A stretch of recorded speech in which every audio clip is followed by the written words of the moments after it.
Motor vessel, vacate your engine room. We are prepared to subject you to disabling fire. That was the warning, a real voice over open water. A real order sent to the men inside an Iranian cargo ship.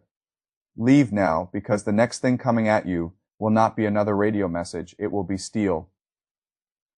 Then the firing started, the rounds hit. The vessel stopped, Marines boarded. American forces took custody. That is where this story begins. Not with Trump's statement after the fact, not with the usual television framing about strength and resolve, not with a generic line about tensions in the Gulf. It begins with a ship being told to clear its engine room because the blockade was about to stop being a threat and become a physical act. And the real story is not that one Iranian ship was hit. The real story is that Washington has now created an enforcement precedent. That is the phrase that matters here. A precedent because a blockade can live for a while in the world of declarations, warnings, patrols, and political theater. Governments can bluff, captains can test, diplomats can keep talking. Everybody can still tell themselves there is a meaningful line between pressure and force. But once a ship is disabled, boarded, and seized, that line starts to collapse. The blockade is no longer just a structure of threat. That changes everything. Before this moment, any ship thinking about testing the line was gambling against a warning. After this moment, every ship is gambling against an example that is much more dangerous, because examples travel faster than statements. They move through shipping firms, intelligence services, military staffs, insurance markets, and foreign ministries all at once. A statement can still be doubted. A ship with a ruined engine room cannot. So if you want to understand why this event matters, you have to stop looking at it as a single tactical success and start looking at it as a category shift. The United States has not simply shown it can stop a vessel. It has shown what stopping a vessel now looks like. That creates a threshold trap for both sides. Iran is trapped first. Tehran now has three broad options, and none of them is good. The first option is to absorb the strike, take the humiliation, and do very little militarily. That is the safest path politically. It is corrosive.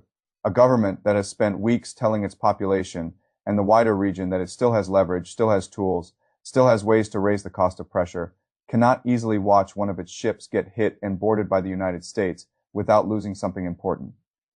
If Tehran swallows this too quietly, then every future American warning becomes more credible, and every future Iranian warning becomes less so. The second option is direct retaliation. Strike an American ship, hit an American facility, fire at coalition-linked infrastructure.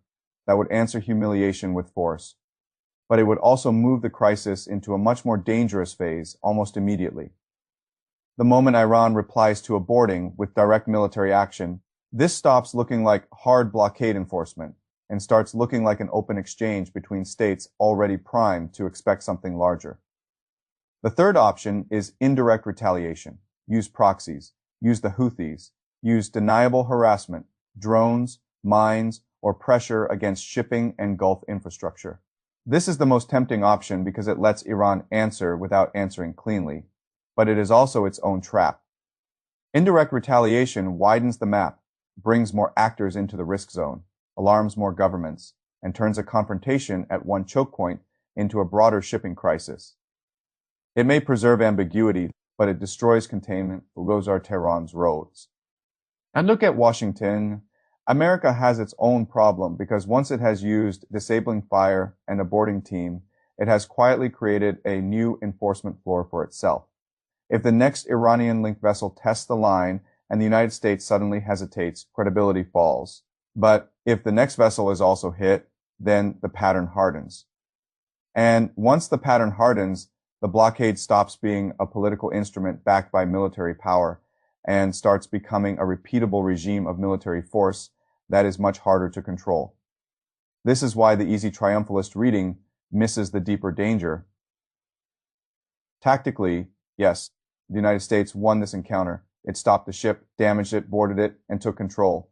But strategic crises are not judged only by who wins the first hard moment. They are judged by what that moment forces everybody else to become. And this moment forces everybody into worse calculations. Start with perception inside Tehran. Iranian media had already been framing American military movements as something more serious than negotiation pressure. In that view, diplomacy is not diplomacy at all. It is camouflage. Talks are the public face placed over repositioning, airlift, reconnaissance, and preparation for a larger blow. Once an Iranian vessel is actually hit and seized, that interpretation becomes easier to believe inside Iran, not harder. The incident becomes proof material.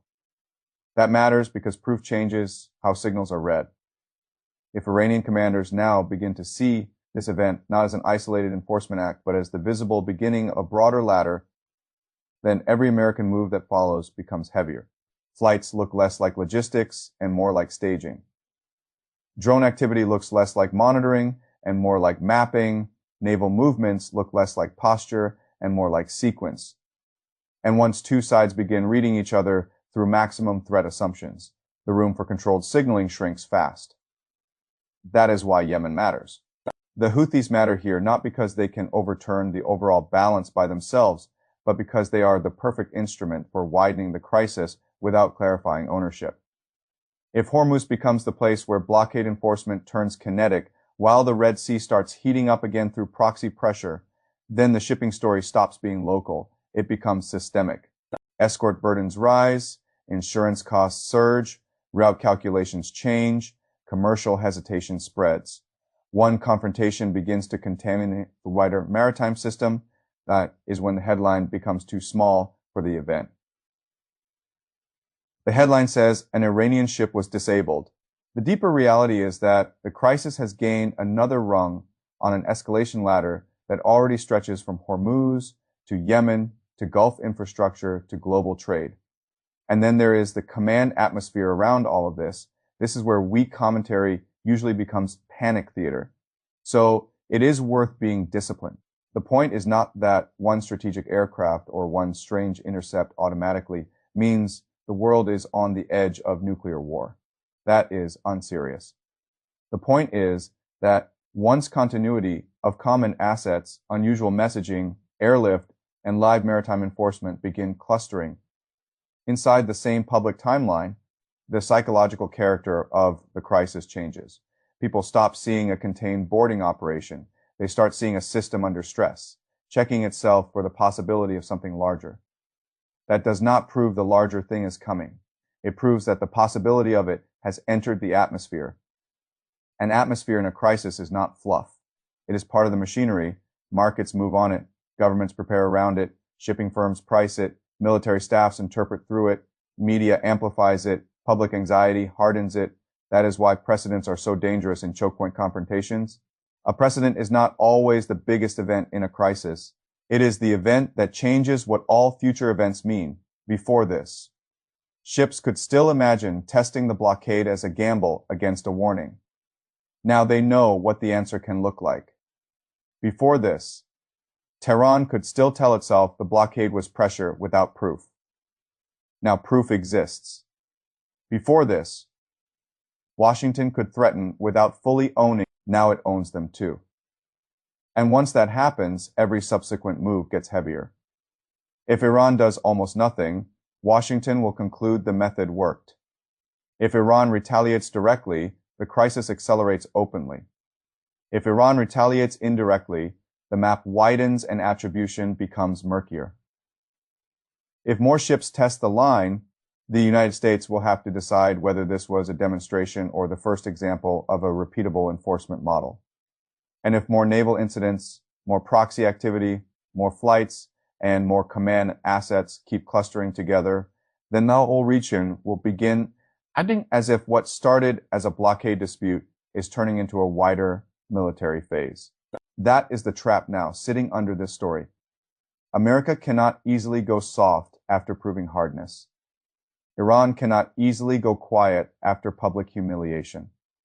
The Gulf cannot stay calm if commercial shipping starts to look like a repeat battle space, and the wider world cannot ignore a choke point crisis once disabling fire. Boarding teams, proxy risk, and strategic command systems all begin appearing in the same timeline. There's also the economic layer, and it matters more than many people want to admit.